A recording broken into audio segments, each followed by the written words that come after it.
ഇന്നത്തെ വീഡിയോയിൽ നമ്മൾ ടാറ്റ പ്ലേ DTH ആയിട്ട് ബന്ധപ്പെട്ട കുറച്ച് കാര്യങ്ങൾ സംസാരിക്കാൻ പോകുന്നത്. നിങ്ങളിപ്പോൾ already Tata play DTH use ചെയ്യുന്ന ആൾക്കാരാണെങ്കിൽ ഈ പറയുന്ന മിക്കവാറുള്ള കാര്യങ്ങൾ നിങ്ങൾക്ക് അറിയാവുന്നതായിരിക്കും. അപ്പോൾ നിങ്ങൾ പുതിയതായിട്ട് DTH കണക്ഷൻ എടുക്കാൻ പോകുന്ന സമയത്ത് പൊതുവെ മറ്റുള്ളവരുടെ അഭിപ്രായങ്ങളൊക്കെ ചോദിക്കുന്ന സമയത്ത് ടാറ്റ പ്ലേയെക്കുറിച്ച് കൂടുതലായിട്ടും പറയുന്ന റേറ്റ് കൂടുതലാണ്, അങ്ങനെയുള്ള കാര്യങ്ങളായിരിക്കും കൂടുതലും പറയാറുള്ളത്. അപ്പോൾ അതുകൊണ്ട് തന്നെ ടാറ്റ പ്ലേ എടുക്കാൻ ഉദ്ദേശിക്കുന്ന ആൾക്കാരും സ്വാഭാവികമായിട്ടും മറ്റ് DTHിലേക്ക് പോകാറുണ്ട്. സൺ ഡയറക്റ്റ് പോലുള്ള മറ്റ് DTHs എടുക്കാറുണ്ട്. കാരണം റേറ്റ് കമ്പാരിറ്റീവ്ലി ടാറ്റ പ്ലേ വെച്ച് നോക്കുമ്പോഴത്തേന് കുറവുള്ളതുകൊണ്ട് തന്നെ. പിന്നെ റേറ്റ് വൈസ് നോക്കുമ്പം അത് ശരി തന്നെയാണ്. മറ്റ് DTHനെ നോക്കുമ്പോഴത്തേന് ടാറ്റ പ്ലേക്ക് പൊതുവെ റേറ്റ് കൂടുതലാണ്. പ്രത്യേകിച്ച് സൺ ഡയറക്റ്റുമായിട്ട് കമ്പയർ ചെയ്യുമ്പോൾ നല്ല ഡിഫറൻസ് ഉണ്ട്. അപ്പോൾ ഇതൊരു ഫാക്റ്റാണ്. റേറ്റ് വൈസ് നോക്കുമ്പോൾ ഒരു ഫാക്റ്റ് തന്നെയാണ്. അപ്പോൾ അതുകൊണ്ട് തന്നെ ആ റേറ്റിൻ്റെ രീതിയിൽ നമ്മൾ നോക്കുമ്പോൾ ടാറ്റ പ്ലേ കൂടുതലാണ്, അതിനകത്തൊരു ഡൗട്ടും ഇല്ല. പക്ഷെ നമ്മൾ ഇന്നിവിടെ നോക്കുന്ന റേറ്റ് ബേസിലുള്ള ഒരു കമ്പാരിസൺ അല്ലെങ്കിൽ റേറ്റ് ബേസിൽ ഏത് സർവീസ് എന്നുള്ള രീതിയിലല്ല നോക്കുന്നത്. ആ ഒരു ടാറ്റ പ്ലേയുടെ സർവീസ് ലെവലിൽ നോക്കുമ്പം അവർ തരുന്ന സർവീസും കാര്യങ്ങളും അല്ലെങ്കിൽ അവരുടെ പ്ലസ് സൈഡ് എന്തൊക്കെയാണെന്നുള്ളതാണ് നമ്മൾ നോക്കാൻ പോകുന്നത്. അപ്പം പ്ലസ് ആയിട്ട് നമ്മൾ കുറച്ച് കാര്യങ്ങൾ നോട്ട് ചെയ്ത് വെച്ചിട്ടുണ്ട്. അത് ടാറ്റ പ്ലേ നമുക്ക് തരുന്ന കുറച്ച് ഫീച്ചേഴ്സാണ്. അപ്പോൾ ആ ഒരു ഫീച്ചർ നമ്മൾ എഫക്റ്റീവായിട്ട് യൂട്ടിലൈസ് ചെയ്ത് കഴിഞ്ഞാൽ ഒരു പരിധി വരെ നമുക്ക് മറ്റ് DTHനെ അപേക്ഷിച്ച് റേറ്റ് കുറയ്ക്കാനും ടാറ്റ പ്ലേയിൽ പറ്റും. എന്ന് വെച്ച് കഴിഞ്ഞാൽ അത് എല്ലാവർക്കും ആപ്ലിക്കബിൾ ആണെന്നോ എല്ലാവർക്കും അത് പോസിബിൾ ആണെന്നോ അല്ല പറയുന്നത്.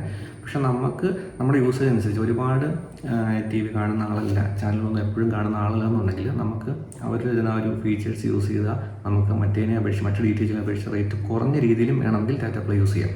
അപ്പോൾ ആ ഫീച്ചേഴ്സ് ഏതൊക്കെയാണ്, അതെങ്ങനെയാണ് നമുക്ക് യൂസ് ചെയ്യാൻ പറ്റുന്നുള്ളതാണ് നമ്മൾ ചെക്ക് ചെയ്യാൻ പോകുന്നത്. അപ്പോൾ നേരെ വീട്ടിലേക്ക് കിടക്കാം. അപ്പോൾ ഫീച്ചർ ബേസിൽ ഒന്നാമത് പറയാനുള്ളത് പിക്ചർ ക്വാളിറ്റിയാണ്. അതെല്ലാവർക്കും അറിയാവുന്നതാണ്. ടാറ്റ പ്ലേക്കാണ് മറ്റ് DTHനെ അപേക്ഷിച്ച് പിക്ചർ ക്വാളിറ്റിയിൽ ഒരു ടോപ്പ് പൊസിഷൻ. എന്ന് വെച്ച് കഴിഞ്ഞാൽ ടാറ്റ പ്ലേക്ക് മാത്രമേ ഉള്ളൂ പിക്ചർ ക്വാളിറ്റി നല്ല പറയുന്നത്. എയർടെൽ പോലുള്ള DTHൻ്റെ പിക്ചർ ക്വാളിറ്റി നല്ലത് തന്നെയാണ്.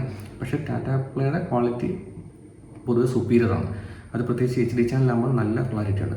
SD ചാനൽ സ്വാഭാവികമായിട്ടും നിങ്ങൾക്കറിയാം ഒരു പരിധി വരെ അതിൻ്റെ ക്വാളിറ്റി നമുക്ക് ഇമ്പ്രൂവ് ചെയ്യാൻ പറ്റില്ല. പ്രത്യേകിച്ച് നമ്മൾ ഇന്നത്തെ കാലത്ത് 40 ഇഞ്ചിൻ്റെ 55 ഇഞ്ച് TV കാണുന്ന ആൾക്കാരാണെങ്കിൽ നമുക്ക് ഒരുപാട് ക്ലാരിറ്റി ഒന്നും SD ചാനലിൻ്റെ കേസിൽ പ്രതീക്ഷിക്കാൻ പറ്റില്ല. പക്ഷേ HD ചാനൽ നോക്കുമ്പോഴത്തേന് ടാറ്റ പ്ലേയിൽ നല്ല ക്വാളിറ്റിയാണ്. പിന്നെ അടുത്തൊരു കാര്യം എന്ന് പറയുന്നത് നമ്പർ ഓഫ് ചാനൽസാണ്. ടാറ്റ പ്ലേയിൽ ചാനൽസിൻ്റെ എണ്ണം പൊതുവെ കൂടുതലാണ്. പ്രത്യേകിച്ച് HD ചാനൽ നോക്കുമ്പോഴത്തേന് ഏറ്റവും കൂടുതൽ HD പ്രൊവൈഡ് ചെയ്യുന്നത് ടാറ്റ പ്ലേ ആണ്. അപ്പം ചാനലിൻ്റെ എണ്ണത്തിലും ആ ക്വാളിറ്റിയുടെ കേസിലും ടാറ്റ പ്ലേ ടോപ്പിലാണ്. ഈ രണ്ട് കാര്യങ്ങൾ എന്ന് പറയുന്നത് പൊതുവെ എല്ലാവർക്കും അറിയാവുന്നതായിരിക്കും. അല്ലെങ്കിൽ ടാറ്റ പ്ലേ യൂസ് ചെയ്യുന്നവർക്കും അല്ലെങ്കിൽ നമ്മൾ ടാറ്റ പ്ലേയെ കുറിച്ച് അറിയാവുന്ന ആളെ സംബന്ധിച്ചോളം ഇതറിയാവുന്നതാണ്.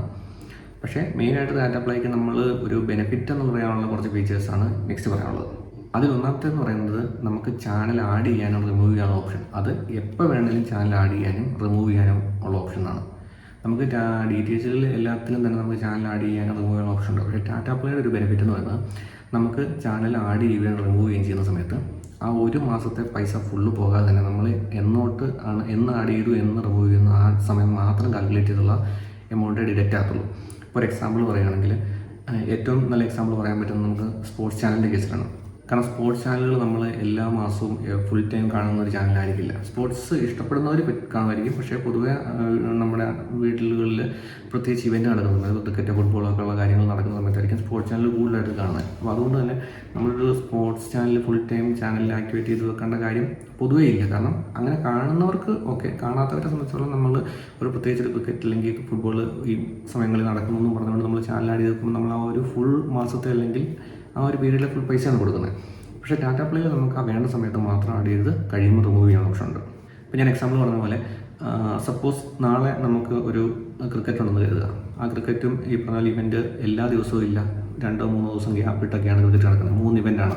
സ്വാഭാവികമായിട്ടും നമ്മൾ നോർമലി എന്താ ചെയ്യുന്നത് വെച്ചാൽ നമ്മൾ പാക്കേജിലേക്ക് ക്രിക്കറ്റ് ചാനൽ ആഡ് ചെയ്യുന്നു. ആ ചാനലിന് ഒരു എക്സാമ്പിൾ 22 രൂപയാണ് എമൗണ്ട് എന്ന് ഇരിക്കട്ടെ. നമ്മൾ ആ 22 രൂപ മുടക്കി ചാനൽ ആഡ് ചെയ്യുന്നു. ആ ഒരു മാസത്തേക്ക് നമുക്ക് ചാനൽ കിട്ടുന്നു. പക്ഷേ ടാറ്റ പ്ലേയുടെ കേസിൽ നമുക്ക് അങ്ങനെയല്ല. ഇപ്പം ഈ നാളെയാണ് ക്രിക്കറ്റ് എന്നുണ്ടെങ്കിൽ നാളെ നമ്മൾ ചാനൽ ആഡ് ചെയ്യുന്നു. നാളെ പരിപാടി കണ്ടു അല്ലെങ്കിൽ ക്രിക്കറ്റ് കണ്ടതിന് ശേഷം നമ്മൾ ആ ചാനൽ റിമൂവ് ചെയ്യുന്നു.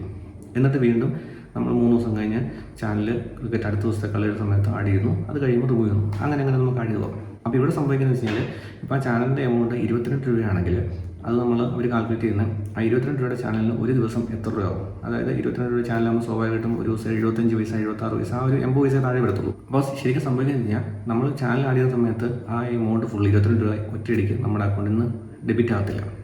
പകരം ചെയ്യുന്നത് വെച്ചാൽ നമ്മുടെ അതാത് ദിവസം വൈകുന്നേരങ്ങളിൽ ആ ചാനലിൻ്റെ അല്ലെങ്കിൽ നമ്മുടെ പാക്കേജിൻ്റെ ഡെയിലി റേറ്റ് എത്രയാണോ അതങ്ങ് ഡിഡക്റ്റ് ആവും. അപ്പം നമ്മൾ ക്രിക്കറ്റിൻ്റെ എക്സാമ്പിൾ നോക്കുമ്പോൾ 22 രൂപയുടെ ചാനലിന് ഒരു ദിവസം ആകുന്നത് 75 പൈസ 76 പൈസ ആണെങ്കിൽ അന്ന് വൈകുന്നേരം 76 പൈസ ഡിഡക്റ്റ് ആവും. സ്വാഭാവികമായിട്ടും നമ്മൾ നെക്സ്റ്റ് ചാനൽ റിമൂവ് ചെയ്തു. അതുകൊണ്ട് തന്നെ അത് നമ്മുടെ അക്കൗണ്ടിൽ നിന്നൊന്നും എടുക്കുന്നില്ല. വീണ്ടും അടുത്ത ദിവസം നമ്മൾ അടുത്ത മാച്ചിൻ്റെ സമയത്ത് നമ്മൾ ആ ചാനൽ ആഡ് ചെയ്യുന്നു. അന്ന് വൈകുന്നേരം ഈ പറഞ്ഞ പോലെ 75 പൈസ ഡിഡക്റ്റ് ആകുന്നു. അങ്ങനെ ഇപ്പോൾ എക്സാമ്പിൾ 3 ദിവസത്തെ കളിയുള്ളെങ്കിൽ 3 ദിവസത്തെ പൈസ മാത്രം, അതായത് 75 × 3. അപ്പം ആ 3 ദിവസം നോക്കുമ്പോഴത്തേന് 2-3 രൂപയൊക്കെ മാത്രമാണ് നിങ്ങൾക്ക് ആ 3 ദിവസത്തെ ക്രിക്കറ്റ് മാച്ച് കാണാൻ വേണ്ടി മാത്രം മുടക്കേണ്ടി വരുന്നത്. അതേസമയം മറ്റ് DTHലാകുമ്പോൾ നമ്മൾ ആ ഫുൾ എമൗണ്ട് 22 രൂപ അടച്ചേ പറ്റുള്ളൂ. പക്ഷേ ഇവിടെ കേസിൽ നമുക്ക് ആ വേണ്ട സമയത്ത് മാത്രമേ പാക്കേജ് ആഡ് ചെയ്യുന്നു, അല്ലെങ്കിൽ ചാനൽ ആഡ് ചെയ്യുന്നു, ഇത് കഴിയുമ്പോൾ റിമൂവ് ചെയ്യുന്നു. അപ്പോൾ ആ സമയത്തെ മാത്രം പൈസയിൽ നമുക്ക് ആ ഒരു ചാനൽ കാണാൻ പറ്റും. അത് ക്രിക്കറ്റിൻ്റെ കേസ് മാത്രമല്ല, നമുക്ക് ഏത് ചാനലും അങ്ങനെ ആഡ് ചെയ്തു പോകും. നമുക്ക് ഇഷ്ടമുള്ള സമയത്ത് ഏത് വേണമെങ്കിലും ആഡ് ചെയ്ത് റിമൂവ് ചെയ്തു പോകും. അപ്പോൾ അതുകൊണ്ട് തന്നെ നമുക്ക് വേണ്ടാത്ത ചാനലുകൾ നമ്മൾ വേണ്ടാത്ത സമയങ്ങളിൽ റിമൂവ് ചെയ്യുക, വേണ്ടപ്പോൾ മാത്രം അത് ആഡ് ചെയ്ത് പോവുകയാണെങ്കിൽ നമുക്കൊരു നല്ല എമൗണ്ട് ആ രീതിയിൽ തന്നെ നമുക്ക് ലാഭിക്കാൻ പറ്റും. നമുക്ക് വേണ്ട ചാനലുകളൊക്കെ കാണാനും പറ്റും, അല്ലെങ്കിൽ നമുക്ക് എന്തെല്ലാം പ്രോഗ്രാംസാണ് കാണാൻ ഉദ്ദേശിക്കുന്നത് അതെല്ലാം നമുക്ക് ഈ രീതിയിൽ കാണുകയും ചെയ്യാം. വേണ്ടാത്ത സമയത്ത് റിമൂവ് ചെയ്യുന്നതുകൊണ്ട് തന്നെ കൂടുതൽ പൈസ പോകാതെ ഇരിക്കും. അതുപോലെ തന്നെ ഒരു മെയിൻ ഫീച്ചറാണ് നമുക്ക് പോസിങ് ഓപ്ഷൻ ഉണ്ട്. അതായത് ഇപ്പം നമ്മുടെ സെറ്റ് ടോപ്പ് ബോക്സ് നമുക്ക് ഇഷ്ടമുള്ള സമയത്ത് പോസ് ചെയ്ത് വെക്കാം. ഇപ്പം ഒരു എക്സാമ്പിൾ പറയുകയാണെങ്കിൽ നിങ്ങൾ നെക്സ്റ്റ് ഒരു 2 വീക്ക് നാട്ടിലില്ല അല്ലെങ്കിൽ വീട്ടിലില്ല, നിങ്ങൾ TV കാണുന്നില്ല എന്നുണ്ടെങ്കിൽ നിങ്ങൾക്ക് നിങ്ങളുടെ ബോക്സ് പോസ് ചെയ്യാനുള്ള ഓപ്ഷൻ ഉണ്ട്. അതിന് നേരെ നിങ്ങളുടെ ആപ്പിൽ കയറുമോ അല്ലെങ്കിൽ കസ്റ്റമർ കെയറിൽ വിളിച്ചു പറഞ്ഞു കഴിഞ്ഞാൽ പോസ് ചെയ്യാൻ പറ്റും. അതെങ്ങനെ വർക്ക് ചെയ്യുന്നതെന്ന് വെച്ച് കഴിഞ്ഞാൽ നോർമലി ഉള്ള DTHൻ്റെ കേസിൽ നമ്മളൊരു മാസത്തേക്ക് പാക്കേജ് അല്ലെങ്കിൽ 3 മാസത്തേക്ക് പാക്കേജ് ചെയ്ത് കഴിഞ്ഞാൽ നമ്മൾ കണ്ടാലും കണ്ടില്ലെങ്കിലും നമ്മൾ ആ ഫുൾ എമൗണ്ട് കൊടുത്തേ പറ്റുള്ളൂ. പക്ഷേ ടാറ്റ പ്ലേയുടെ കേസിൽ നമ്മൾ നേരത്തെ പറഞ്ഞ പോലെ ഇപ്പോൾ ഡെയിലി പൈസ ഡിഡക്റ്റ് ആവുന്നതുകൊണ്ട് തന്നെ നമ്മുടെ ആ എമൗണ്ട് ഫുള്ളായിട്ടല്ല പോകുന്നത്. അത് നമ്മൾ കാണുന്നതിനനുസരിച്ച് ഓരോ ദിവസം നമ്മുടെ അക്കൗണ്ടിൽ നിന്ന് ഡെബിറ്റ് ആവുകയാണ് ചെയ്യുന്നത്. ഇപ്പോൾ ഒരു എക്സാമ്പിൾ പറഞ്ഞു കഴിഞ്ഞാൽ നമ്മൾ 300-ൻ്റെ പ്ലാനാണ് എടുത്തിരിക്കുന്നതെന്നുണ്ടെങ്കിൽ ഓരോ ദിവസവും 10 രൂപ വെച്ചാണ് നമ്മുടെ അക്കൗണ്ടിൽ നിന്ന് പോയിക്കൊണ്ടിരിക്കുന്നത്. അപ്പം അങ്ങനെയുള്ള സ്റ്റേജിൽ നമ്മൾ ഇപ്പം നെക്സ്റ്റ് ഒരു 2 വീക്സ് അല്ലെങ്കിൽ നമ്മൾ വീട്ടിലില്ല, TV കാണുന്നില്ല എന്ന് വിചാരിക്കുക. അപ്പോൾ അങ്ങനെയുള്ള കേസിൽ നമ്മൾ ബോക്സ് അങ്ങ് പോസ് ചെയ്ത് കഴിഞ്ഞാൽ ആ ഒരു ടൈം ആ പോസ് ചെയ്ത് വെച്ചിരിക്കുന്ന സമയത്ത് നമ്മുടെ അക്കൗണ്ടിൽ നിന്ന് പൈസ ഒന്നും ഡിഡക്റ്റ് ആകത്തില്ല. അതായത് നമ്മുടെ അക്കൗണ്ടിൽ എത്ര രൂപയാണോ ആ പോസ് ചെയ്യുന്ന സമയത്തുള്ളത് അത് അതേപടി എടുക്കും. നമ്മൾ റിസീവ് ആകുന്ന സമയത്ത് മാത്രമായിരിക്കും വീണ്ടും അത് ആക്ടിവേറ്റ് ആകുന്നത്. അപ്പോൾ അതുകൊണ്ട് തന്നെ ആ കാണുന്നില്ലാത്ത അത്രയും സമയത്തെ പൈസ നമ്മുടെ അക്കൗണ്ടിൽ നിന്ന് പോകില്ല. സിമ്പിളായിട്ട് എക്സാമ്പിൾ പറയുകയാണെങ്കിൽ നമ്മൾ 300 രൂപയുടെ പ്ലാൻ ഒരു മാസത്തേക്ക് ചെയ്തു. പക്ഷേ ഒരു 10 ദിവസമേ കണ്ടുള്ളൂ, അല്ല വേണ്ട 20 ദിവസമേ കണ്ടുള്ളൂ. 10 ദിവസം നമ്മൾ നാട്ടിലില്ല, പോസ് ചെയ്ത് വെച്ചിട്ട് പോയെങ്കിൽ 200 രൂപയെ നമ്മുടെ അക്കൗണ്ടിൽ നിന്ന് പോവുള്ളൂ. പക്ഷേ മറ്റ് DTHൻ്റെ കേസിൽ അല്ലെങ്കിൽ കേബിളിൻ്റെ കേസിൽ നമ്മൾ 300-ൻ്റെ പ്ലാൻ ചെയ്തിട്ടുണ്ടെങ്കിൽ കണ്ടാലും കണ്ടില്ലെങ്കിലും ആ 300 രൂപ പോകും. പക്ഷേ ഇവിടെ നമ്മൾ ആ കണ്ട 20 ദിവസത്തെ പൈസ മാത്രം, അതായത് 200 രൂപ മാത്രമേ നമുക്ക് പോകത്തുള്ളൂ. അപ്പോൾ അതാണ് ഞാൻ പറഞ്ഞത്, നമ്മൾ ആ രീതിയിൽ ഇപ്പം ഫുള്ള് കാണുന്നില്ല, എന്നും കാണില്ല, നമ്മൾ വീട്ടിൽ എന്നൊന്നും കാണില്ല, ട്രാവൽ ചെയ്യുന്ന ആൾക്കാരാണ്, അല്ലെങ്കിൽ എല്ലാ ചാനലും എന്നും വേണ്ട, അങ്ങനെയൊക്കെയുള്ള കാറ്റഗറി പെടുന്ന ആൾക്കാരാണെങ്കിൽ ഈ രീതിയിൽ നമ്മുടെ ആ പോസ് ഓപ്ഷനും ചാനൽ ആഡും റിമൂവ് എന്നുള്ള ഓപ്ഷൻ യൂസ് ചെയ്യുകയാണെങ്കിൽ നമുക്ക് മറ്റ് DTHനെ അപേക്ഷിച്ച് ടാറ്റ പ്ലേയിൽ റേറ്റ് കുറയ്ക്കാൻ പറ്റും. അപ്പോൾ അത് പറഞ്ഞ പോലെ എല്ലാവർക്കും അത് ആപ്ലിക്കബിൾ അല്ല. ഈ ഒരു കാറ്റഗറി വരുന്ന ആൾക്കാർക്കാണ്, അതായത് ഡെയിലി കാഴ്ചയില്ല, വല്ലപ്പോഴുമൊക്കെ TV കാണുന്നുള്ളൂ, അങ്ങനെയൊക്കെയുള്ള ആൾക്കാരെ സംബന്ധിച്ചോളം ടാറ്റ പ്ലേ എടുക്കുകയാണെങ്കിൽ ഒരു ബെനിഫിറ്റാണ് മറ്റ് DTHനെ അപേക്ഷിച്ച്. നമ്മുടെ ഇഷ്ടത്തിന് നമുക്കത് യൂസ് ചെയ്യാൻ പറ്റും. പിന്നെ വേറൊരു ഫീച്ചർ എന്ന് പറയുന്നത് ടാറ്റ പ്ലേ പ്രൊവൈഡ് ചെയ്യുന്നത് ലൈവ് TV ആണ്. അതായത് നമ്മുടെ പാക്കേജിലുള്ള ചാനലുകളെല്ലാം, അപ്പോൾ നമ്മൾ പാക്കേജിൽ ഏതൊക്കെ ചാനൽ ആഡ് ചെയ്യുന്നു ആ ചാനലുകൾ നമുക്ക് മൊബൈൽ വഴി അല്ലെങ്കിൽ സിസ്റ്റം വഴി ഡെസ്ക്ടോപ്പിൽ നമുക്ക് കാണാൻ പറ്റും. അത് നമ്മുടെ ഇൻ്റർനെറ്റ് വഴി തന്നെയാണ് കാണുന്നത്. നമ്മുടെ സിസ്റ്റത്തിൽ അല്ലെങ്കിൽ മൊബൈലിൽ നമുക്ക് നമ്മുടെ പാക്കേജിലുള്ള ചാനലൊക്കെ കാണാൻ പറ്റും. അപ്പോൾ അതിലൊരു പ്രശ്നമുള്ളതെന്ന് വെച്ചാൽ സ്റ്റാറിൻ്റെ ചാനലുകൾ അവർ നമ്മുടെ ലൈവ് TV മൊബൈൽ TVക്കകത്ത് പ്രൊവൈഡ് ചെയ്യുന്നില്ലായിരുന്നു. ഇപ്പോൾ റീസെൻ്റായിട്ട് കഴിഞ്ഞ 2 ആഴ്ച മുമ്പ് തൊട്ട് സോണിയുടെ ചാനലുകൾ ഒഴിവാക്കി. അപ്പം അല്ലാത്ത ചാനലുകൾ പ്രത്യേകിച്ച് നമ്മൾ നോക്കണം, മലയാളത്തിലെ എല്ലാ ചാനലും കിട്ടും. പിന്നെ നമ്മുടെ മറ്റ് ചാനലുകൾ ഫ്രീ ചാനലുകളായിക്കോട്ടെ, നമ്മുടെ പാക്കേജുകൾ ബാക്കി ചാനലായിക്കോട്ടെ, അതൊക്കെ നമുക്ക് മൊബൈലിലും കാണാൻ പറ്റും. സ്റ്റാറിൻ്റെ സോണിയുടെയും ചാനൽ ഇപ്പോൾ നിലവിൽ അവൈലബിൾ അല്ല. ആ ഒരു ഫീച്ചർ പിന്നെ ഇപ്പോൾ റീസെൻ്റായിട്ട് എയർടെല്ലും സ്റ്റാർട്ട് ചെയ്തിട്ടുണ്ട്. എയർടെല്ലും അവരുടെ മൊബൈലിൻ്റെ അകത്ത് ലൈവ് TV സ്റ്റാർട്ട് ചെയ്തിട്ടുണ്ട്. പക്ഷേ അത് റീസെൻ്റായിട്ട് സ്റ്റാർട്ട് ചെയ്തോളൂ, അതുകൊണ്ട് തന്നെ എല്ലാ ചാനലൊന്നും ഇപ്പോഴും മൊബൈലായിട്ടില്ല. പിന്നെ വേറൊരു അഡീഷണൽ ഫീച്ചർ എന്ന് പറയുന്നത്, അത് പിന്നെ എല്ലാവർക്കും ആപ്ലിക്കബിൾ അല്ല, മൾട്ടി TV കണക്ഷൻ ഒരു ഓപ്ഷൻ ഉണ്ട്. അതായത് ടാറ്റ പ്ലേ പ്രൊവൈഡ് ചെയ്യുന്നത് നമ്മുടെ വീട്ടിൽ ഒരു TV അല്ലെങ്കിൽ ഒന്നിലധികം TV ഉണ്ടെന്നുണ്ടെങ്കിൽ അഡീഷണൽ കണക്ഷന് റേറ്റ് കുറഞ്ഞ രീതിയിൽ അവർ തരും.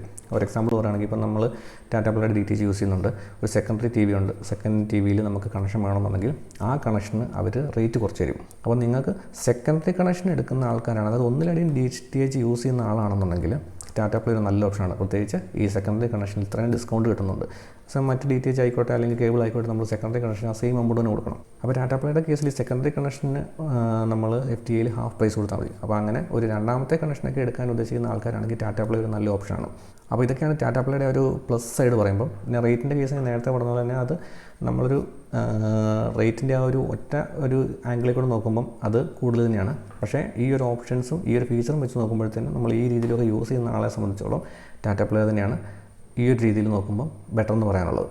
അപ്പോൾ ഇതുമായിട്ട് ബന്ധപ്പെട്ട നിങ്ങൾക്ക് ഡൗട്ടോ കാര്യങ്ങളോ എന്തെങ്കിലും ഉണ്ടെങ്കിൽ കമൻറ്റ് സെക്ഷനിൽ അറിയിക്കാം, റിപ്ലൈ ചെയ്യുന്നതായിരിക്കും. അതുപോലെ തന്നെ ഞാൻ വാട്സാപ്പ് നമ്പർ കൊടുക്കുന്നുണ്ട്, നിങ്ങൾക്ക് പേഴ്സണലായിട്ട് എന്തെങ്കിലും ചോദിക്കണമെന്നുണ്ടെങ്കിൽ അവിടെ ചോദിക്കാം. അപ്പോൾ മറ്റൊരു വീഡിയോ ആയിട്ട് വീണ്ടും കാണാം. ബൈ.